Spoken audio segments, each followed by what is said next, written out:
everybody. Welcome to the first episode of Layers of the Culture. Yes, sir. Yes. This is our new platform.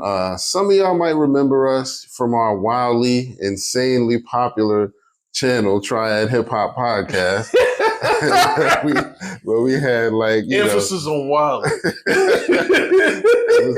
But we took a little hiatus, and now we're back, and we want to kind of start a new platform and revamp the whole operation. So, as we said, the new show is going to be called Layers of the Culture, where we really focus on, the actual elements of hip hop and keeping it within the culture, and not any political stuff. We got a lot of political stuff going on right now, but we're not going to do any of that, because we want to just keep it straight to the culture. Strictly hip hop. And, no vultures allowed. You know what I mean? No vultures allowed. But yeah, so we doing our thing. Once again, this is your man, Kurt, and this is Howie. And, we just happy to be back. I said, This is going to be episode number 1.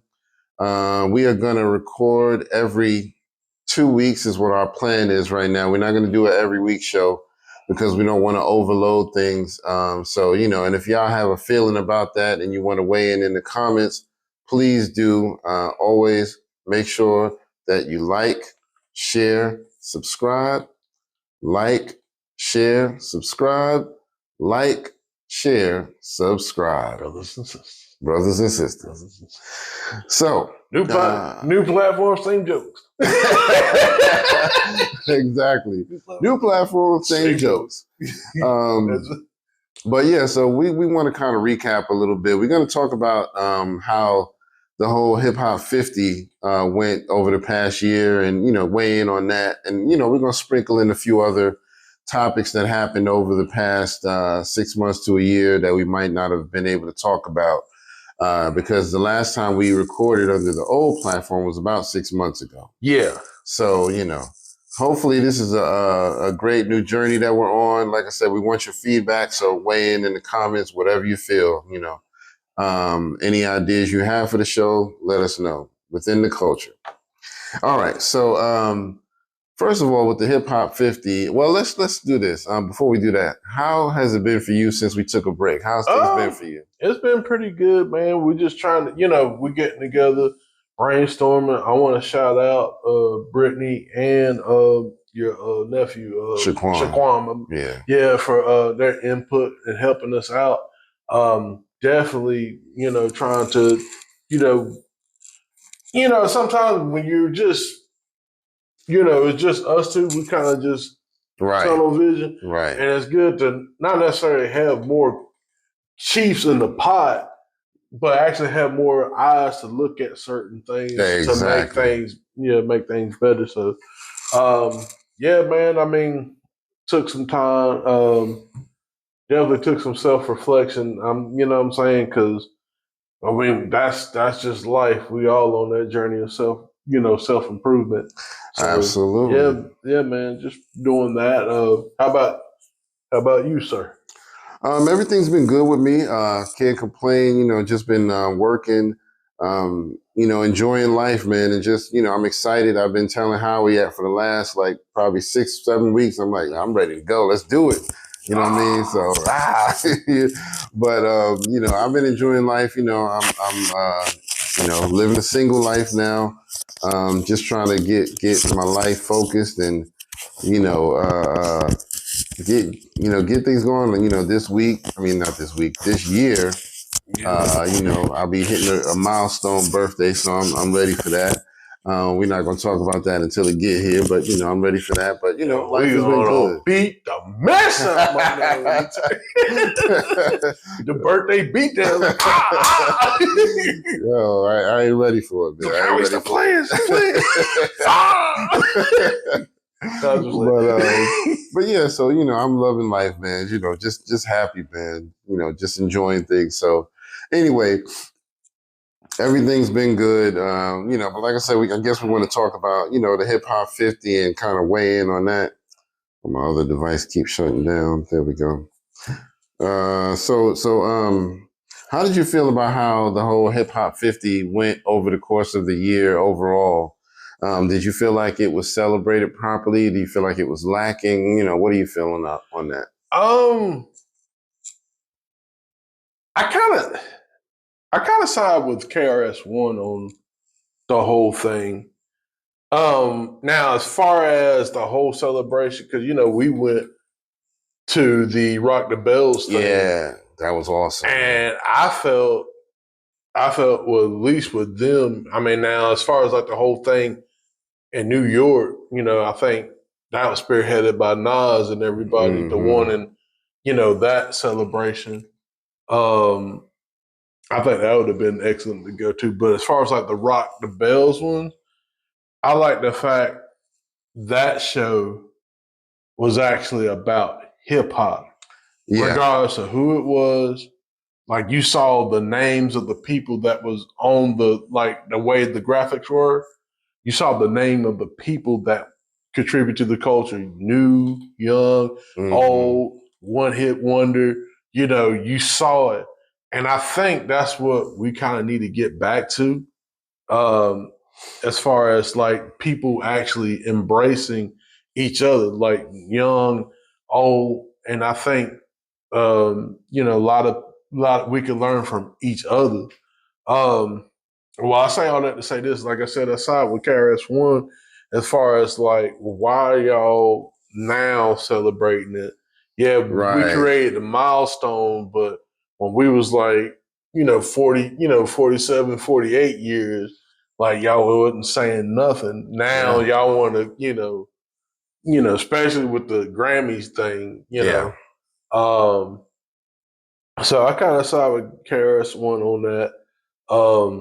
And then but as far as overall, I would say as far as like the MCing, is particularly like some of the music night, it was good to see some of the 80s and 90s, rappers, and even some of the 2000s rappers getting up there.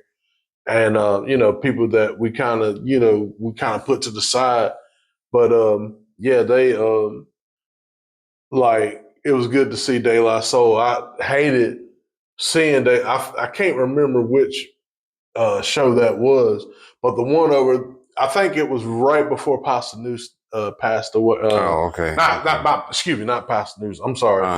True Boy. Yeah. It was before he passed away, and he wasn't. What I'm saying, he wasn't up there. And didn't realize it. You know what I'm saying? So it was good to see that aspect. Like it was good to see. I think Scarface was on there. It was good to see, some of these older acts getting their shine. But then it just kind of went to crud when, and I hate to say it, when people when it got to the end to like Glorilla and other people, right? It was just kind of like, what is this? It's not even, and I'm not trying to knock them, but it's just like the other, even with like the Southerners and all that stuff. I don't want to be like on this New York, because I'm from the South. Mm-hmm. I don't want to be on this New York bias, but when I grew up, I did like the East and the West. I would listen to those lyrics. But, you know what I'm saying? But the thing of it is, it's just, it kind of went out of the form of hip hop. Right. So, but yeah. I mean, I don't necessarily,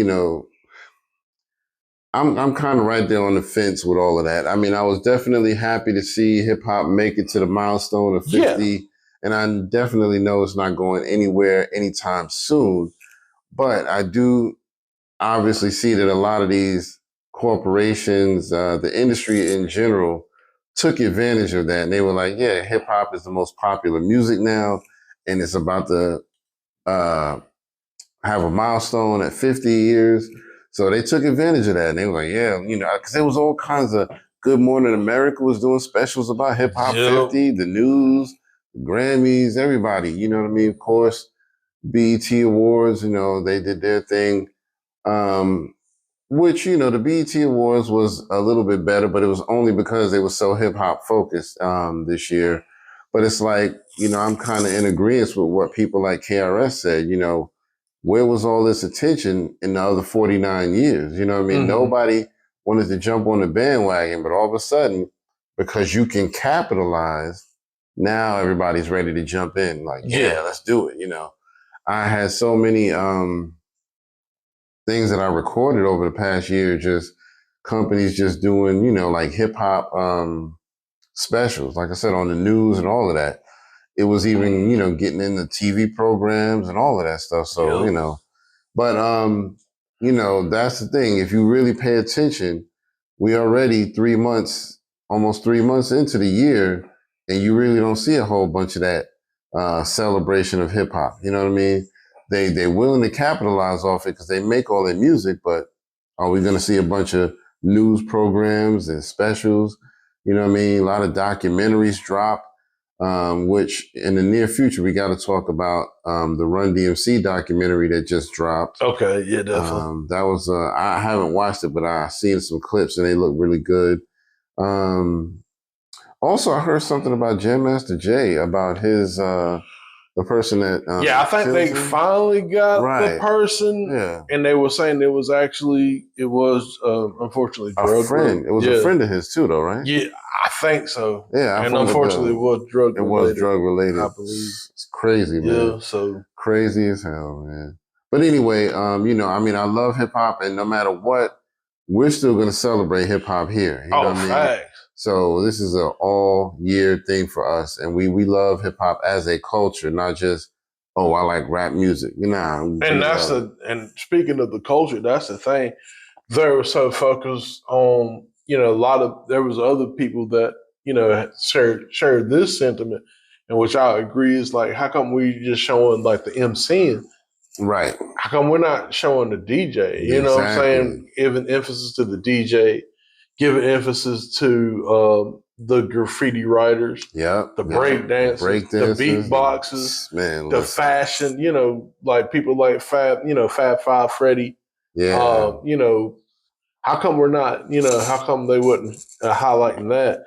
And other things, the thing that was kind of, for me, for hip hop's biggest year, and like arguably like hip hop's biggest artist, how come he wasn't in those spaces? Like it was almost like he was trying to avoid all that. Like, what I'm saying? Yeah.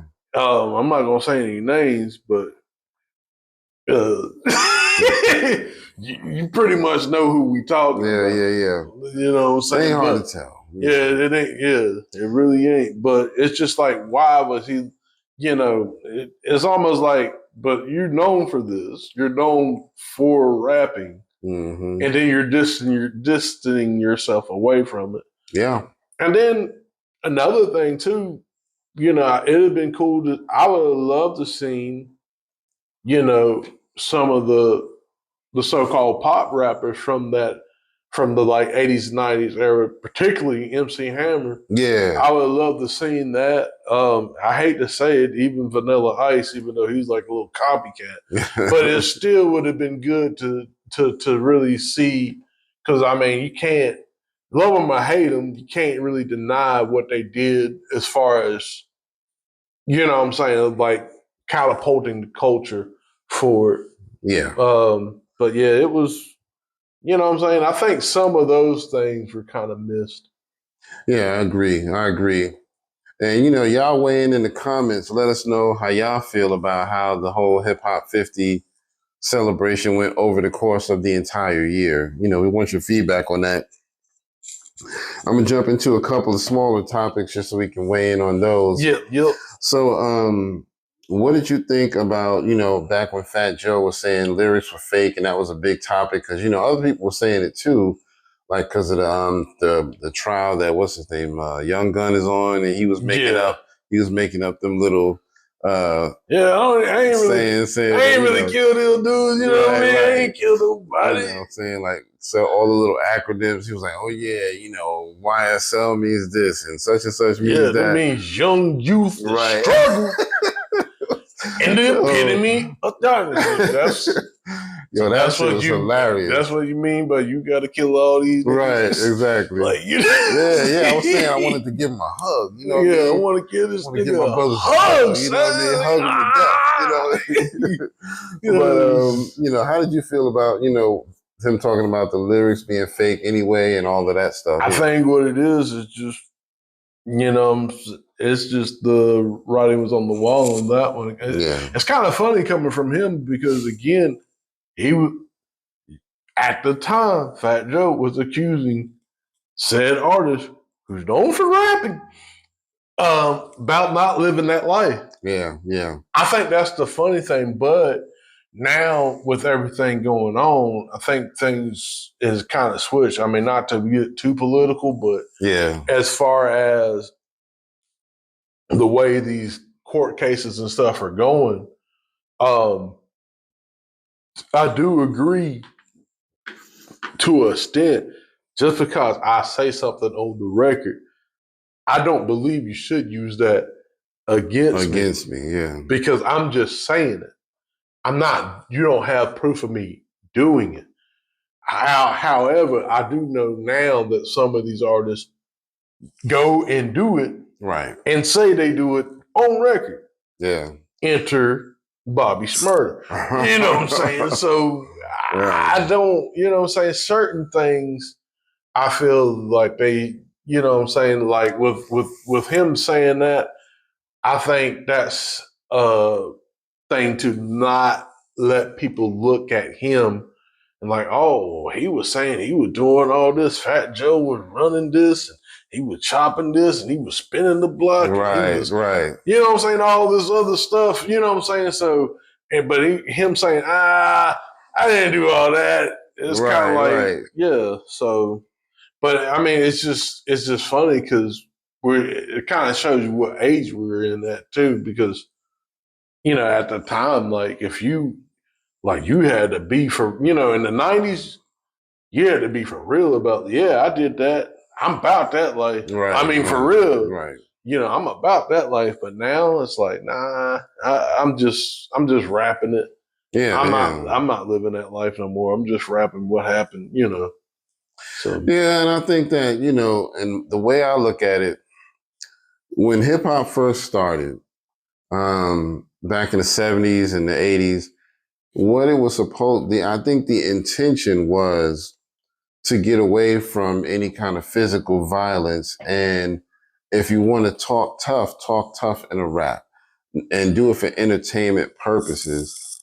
So I think that the initial intention was, let's shoot what they call the dozens and let's snap on each other and all of that. They used to call it cracking on each other. Keep it chippy. Yeah, but let's talk tough, let's talk shit, but let's not really mean it. And so at some point, once the 90s got in there, I think artists felt like, well, sort of the late 80s. Once the late 80s and NWA and all that started in, I think people felt like if I'm going to talk tough, I have to actually be tough, show toughness. I have to really say, I just smacked a nigga the other day. You know what I mean? I was walking down the street and this dude walked past me and I slapped the shit out of him. Like, no reason, you know what I mean? Slapping niggas just for living. But, and I think that that's what kind of took it away from the entertainment. It started to lower the entertainment value and raise up the street value. Like, if I'm going to say this on the record, I have to really mean it. Be about it. I don't think we have to do that, but it kind of took over and now that's where it is. That's just where it is. Everybody feel like they got something to prove. So I think that's what it is. I think if we were to ever go back to just saying, hey, this is pure entertainment, and anything we say is strictly for the, purposes of entertainment, that's all it should be. Only thing is, and not to cut you off, only thing is, what about people that, that need to tell those stories? You have like those people that say, spit that reality rap. Yeah. I mean, some, people like Prodigy, rest in peace, Prodigy, or Mobb Deep, or Core Mega, You know what I'm saying? Yeah. Like they actually, live that life. Other people, other folks. No, I can definitely agree with that. I think that if something has happened in your life, like at one time you sold drugs, at one time you were, this thug person, and now you're not doing that anymore. If you're talking about it to me in like a past tense, like, yeah, that's where I was, and I was punching niggas in their face just for living. Yeah. Then that's one thing. But I mean, like, nowadays they're just like, yeah, when I rap, I might say something like, after I leave this freestyle on Funk Flex, I'm gonna go downtown and find me a nigga to beat down, and they're really trying to do that just to prove, yeah, so you see, I'm tough, right? I'm tough, right? And it's like, you don't have to do shit like that. You know what I mean? You don't have to do that. So, if you're talking about something that happened as opposed to, I'm about that life now, you know what I mean? I will pull out a gun and shoot you, blah, blah, blah. If you just open your mouth the wrong way, that's when I think it kind of goes into the uncharted territory. So, that's how I feel about that. But let's move on. I don't want to keep the folks all day. Yeah. How did you feel about the situation when Hassan Campbell got shot and it was supposed to be like on camera? Did you watch the video when it happened? I did watch the video because I kind of lost my, I kind of got done with Hassan Campbell. Yeah. I think a lot of his stuff was a train wreck waiting to happen. And a lot of people just, people just tune in to see the train wreck. Right. And it's just unfortunate. I think, I hate to say it like that. I think he's a really wounded and confused person. Yeah. And he really needs some therapy. Yeah. Honestly. But yeah, it just. Yeah, I thought it was weird too. I watched the video. I remember when it first happened. I was like, what the hell is happening? I don't even know what started it, but I know I saw the video where he was in front of the projects, and I guess he was trying to talk shit to somebody, trying to yell up at their window like, yo, come down, see what I'm about. I'm about that life, and, trying to prove something again, just trying to prove something over some talking and shit. And so I guess after a while, he kept running his mouth and somebody finally just shot out a window. I don't know if it was the person that he was trying to talk to, but I know somebody just, reached out the window, pow, pow, pow, started shooting at him. Did he have a knife too? Yeah, I heard he had a knife. Yeah, I think he had like a knife. I got a knife. Come out here and you can't bring no knife and no gun. Right. Especially in the window. They shoot from the window. Right. But see, I think he thought the person was just gonna come downstairs to the lobby and get up in his face. We ain't gotta do all that. If people hear you talking shit out the window, they're gonna like, oh, this nigga want to talk shit. I ain't wasting my energy going down these stairs. And then I gotta climb up these shits because the elevator broke and shit. Nah. I mean, these little dudes out here wearing these skinny jeans, they not ready for fighting. They gonna shoot. You know what I mean? So it's like, don't tempt nobody to shoot you. That was foolish. Yeah, we ain't running up there. I heard some people say they thought the shooting was fake, like he didn't really get shot. But I don't know. I mean, I never really followed up, but I'm gonna tell you. That was a thing too, because they were saying like, how the world he edited that live? Right. How you edit live? Yeah, exactly. So it's like it's kind of weird, But I'm gonna tell you when I kind of lost a little bit of respect for him. I didn't lose all my respect for him, but I did lose a little respect for him when that Africa Bambaataa thing, when they did the ceremony. Not ceremony, but they did that. They held that live event in front of the Hip Hop Museum in New York. Mm-hmm. And, I guess Africa Bambaataa was supposed to be there. So Hassan Campbell, I guess, was going to go down there and confront him. Like, yeah, I want y'all to know, I'm going to confront my accuser. And then at the last minute, Hassan Campbell pulled out. Oh, I'm not going, And I think he was trying to say it was because Africa Bambaataa wasn't going to be there.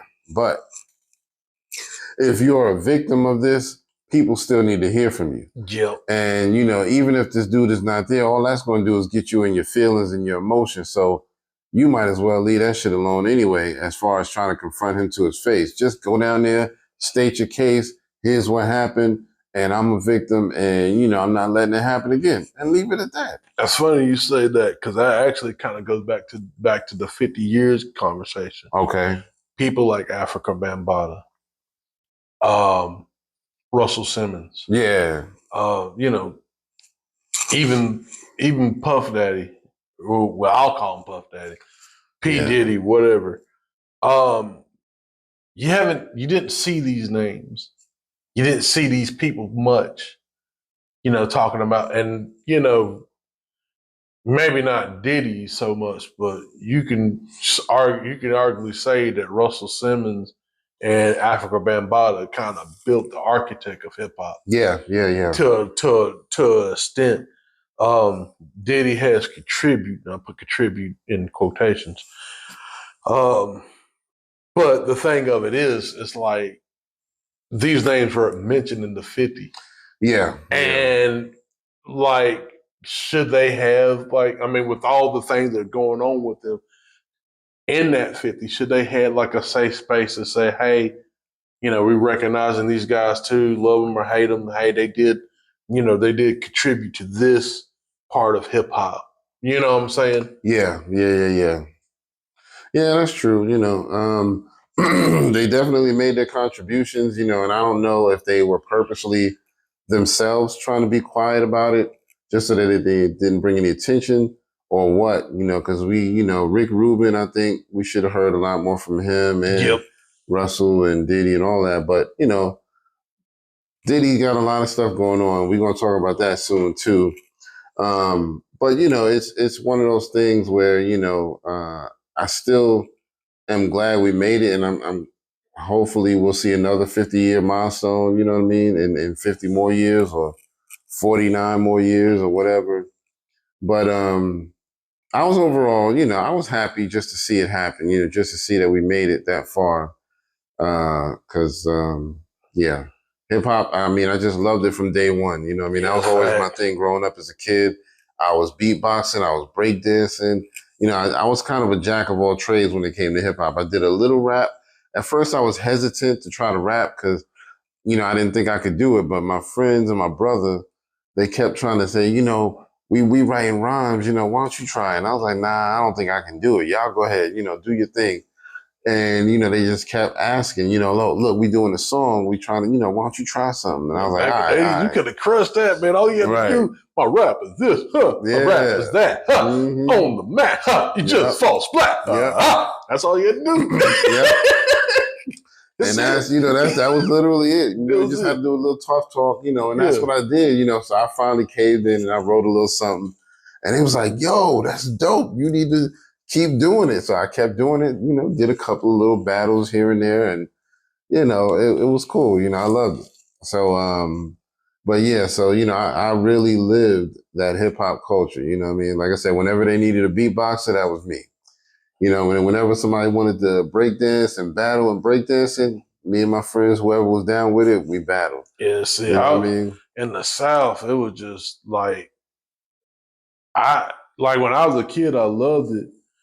But, you know what I'm saying? Like, we didn't really have, like, it ain't like it was today. Like, you now constantly, you could go, you can go to YouTube, you can go back and look at some of the old archives. Or if you're a youngster coming up, I don't know what they could, I don't want to say youngster, but anyway, if you're a young person growing up, young adult coming up now, your favorite artist, you can constantly connect it to them. Right, exactly. But see, I think that was the magic back then, the exclusivity, like the fact that it wasn't everywhere. Yeah. I mean, it was everywhere, but it wasn't everywhere. I think that's what made it so special. Yeah. Like being in the South, when I was a kid, I used to do the beatbox. Okay. I would half-ass rap or whatnot. I thought I was doing something, but yeah, but I mean, it was just something fun. Yeah, it was just you ain't, you know what I'm saying? You didn't really care, how great you were when you first started. It was just wow, I actually did it. What I mean? It was just cool. But it is what it is. You know what I mean? I think if you were one of those people who stuck with it, then over time you were like, okay, I got to get better. Let me step my bars up. If I really want to battle somebody, I got to have some good bars. I can't just be out here playing around with it, But anyway, I want to talk about some of the new music that dropped over the past few months as well, because we had some pretty good music that dropped. You know, and y'all need to be going to check some of this out. You know what I mean? Of course, you always hear about the Pound Towns and all of that. You know, the raunchy rap. You know, the thought. Everybody raps. Go pick up that Meek Mill's album. Right. So yeah, let this nigga go to Ghana real quick. Yeah. Shout out to Meek Mill. Yo, crazy. Oh, man. My man's Corey Guns. He released some joints. You know what I mean? The last joint he released early in February was called 3 Stacks. That was dope. I think he's one of those underrated artists, and he doesn't get enough shine.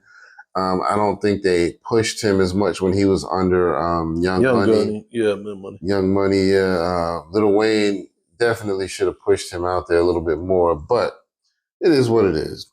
My man AZ dropped a new album back in December. It's called Truth Be Told. So he's doing his thing. He's touring out here, man. AZ's one of the dopest lyricists out there. Definitely in my top 10. He's definitely in my top 10. Not my top 5, but he's in my top 10. Oh, easy. Easy. So, you know, y'all should be going to check that out.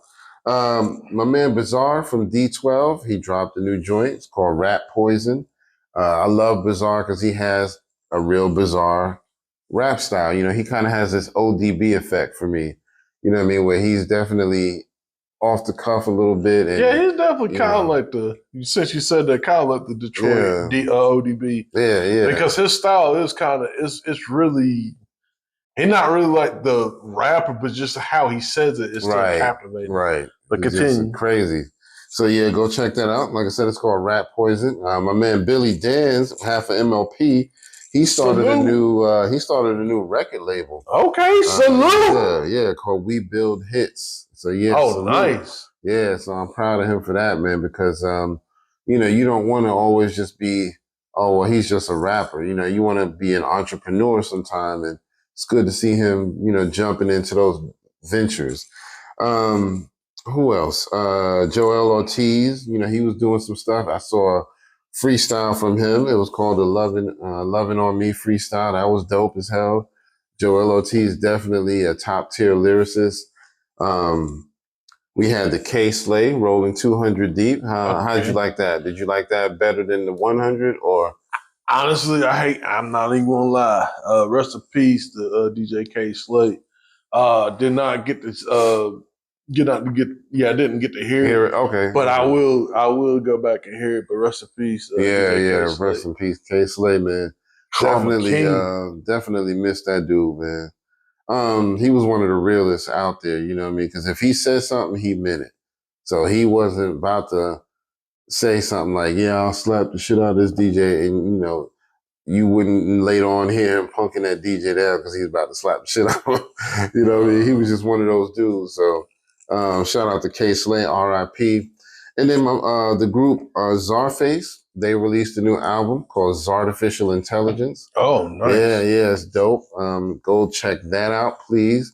Oh, you seen the thing about what was my man from who plays Venom? He was actually rapping on. Oh yeah. I forgot what he called himself, but that was I saw that. I was like, yo, my man can rap. Okay. Yo, my man was nice. Yeah.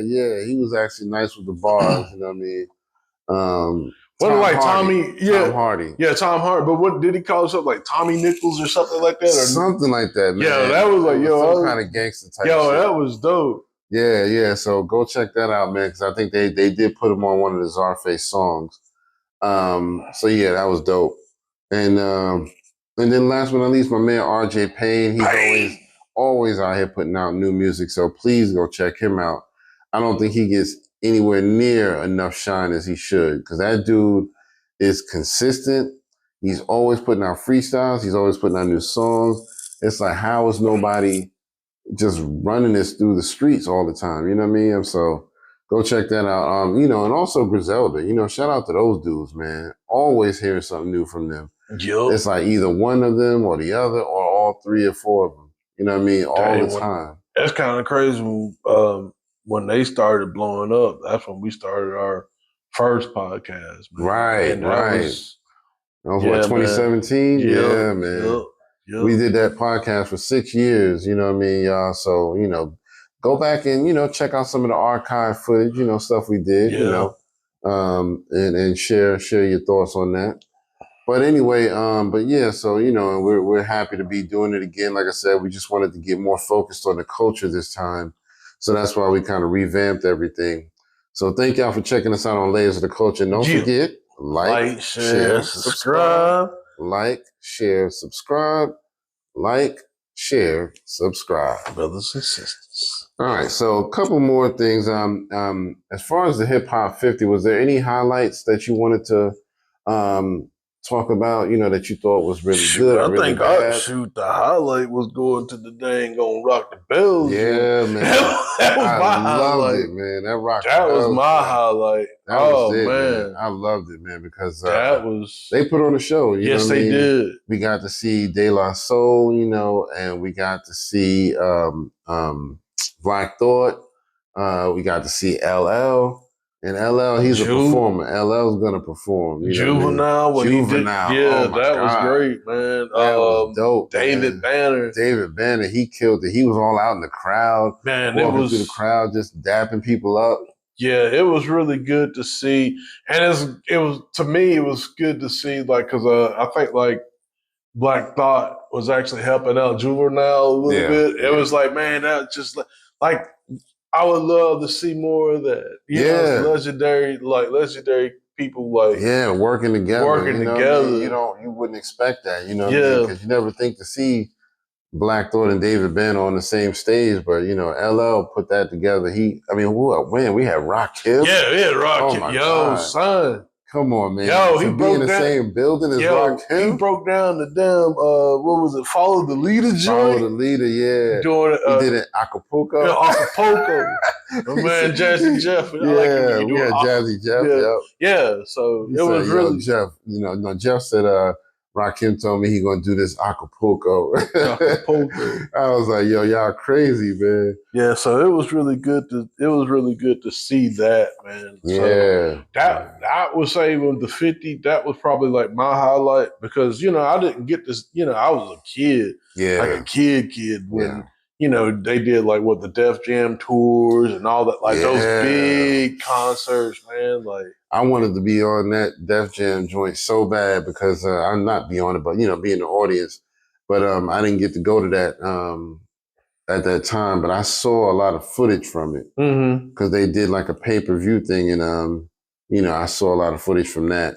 But yeah, that was a dope show. I mean, Def Jam was killing it at one point. Yeah. But yeah, I agree. I think that was my highlight of the year too. Just going to the Rock the Bells tour concert, and just enjoying that, man. So, y'all let us know what y'all delved into during the Hip Hop 50, or what was your favorite moments, highlights, or what do you think was a low light part where it was just like, oh, they fucked up. You know what I mean? I think for me, the lowest point was the BET Hip Hop Awards. I just felt like it wasn't that good, man. The BET Awards were good, but not the Hip Hop Awards. It's I think y'all should have done a big hip hop presentation at the Hip Hop Awards as well. They should have had the basement site. Right. I was looking at that this morning. It's like, man, that's what they had. You know what I'm saying? Yeah. That's what they had. You know what I'm saying? The whole, they really had the culture on lock, man. They had the Rap City, the basement. People would come in and rap. Tigger would get on the mic and rap. You know what I'm saying? That was cool. But now it's nah, we got to get rid of that. We can't, Well, one thing I'll give them credit for, they did do actually a little Rap City special. Mm-hmm. They did a 3-part Rap City special right around the time of the awards. And they showed a lot of the older in the booth freestyles. They got all the old hosts together from Rap City. You know what I mean? They had the mayor, Chris Thomas. They had everybody, Tigger, all of them. You know what I mean? Joe Claire, all of them. And so all of them kind of weighed in on how things were when they were there, how they got the job, the transition, which I didn't know BET had moved from, I think it was DC to New York. Wow. And I didn't know that when it was happening in real time. I never realized that. That makes sense why they got, you say accusated. Acquisition. Yeah. But yeah, I never knew that. And then when they talked about that, I was like, okay, yeah, I was thinking the same thing as you. I was like, now it makes sense why things started changing a little bit. Yeah. But they got acquired, I guess is the word. There you go. But yeah, so it is what it is. But it was kind of nice. I wish they would have done something to bring Rhapsody back on a permanent basis, not just, oh well, it's Hip Hop 50, so we'll do a special. Nah, you know what I mean? They really can't. Hell, who would be up there? Like J. Cole, Kendrick, Drake, Lil Wayne, and then a couple other people that could rap, but not everybody. That'd be about it. Right. Man, show's over, folks. Pretty much. And they couldn't bring everybody, and then they couldn't bring everybody. They couldn't bring no. MC Shitty Pants or like them little shitty shit coming over here to rap. And then you can't bring people that will say too much. Right. You know what I'm saying? Because they'll go against their interests and things. So you can't, you can't have that no more. Yeah, man. So you caught that new Sexy Red album? Ice Spice and all of that? No. I'll give it for Ice Spice though. There was this one song I forgot. My Brittany liked some of the pop stuff. I mean, it is what it is. I mean, I'm a hip hop purist, but I try to have a little bit more of an open mind now. Right. I know everybody can't. But this one song, I think it's like, I don't know who sings it, but like, the boy's a liar. The boy's a... Like, Ice Spice is on the remix, and I ain't gonna lie, it just works because the lady just kind of like a little higher, that singer is a little higher than Ice Spice, and Ice Spice kind of got the bassy voice. Okay, so it kind of it works. I'm not saying it's like, the most beautiful thing ever. Yeah. I'm just saying, and then plus it's the song sounds like the Hedgehog collecting rings and shit. So I'll be like, this is my jam right here. But killing it. But I don't think I heard that one, but I'm gonna have to look for it. Check it out. Yeah. But anyway, that's my guilty pleasure right there. Hey, I got a couple of, just ratchet ghetto songs that I bump every now and then. I ain't gonna lie. Yeah, I got a couple of them, It is what it is. But, my main focus is gonna be that lyricism and that boom bap. You know what I mean? So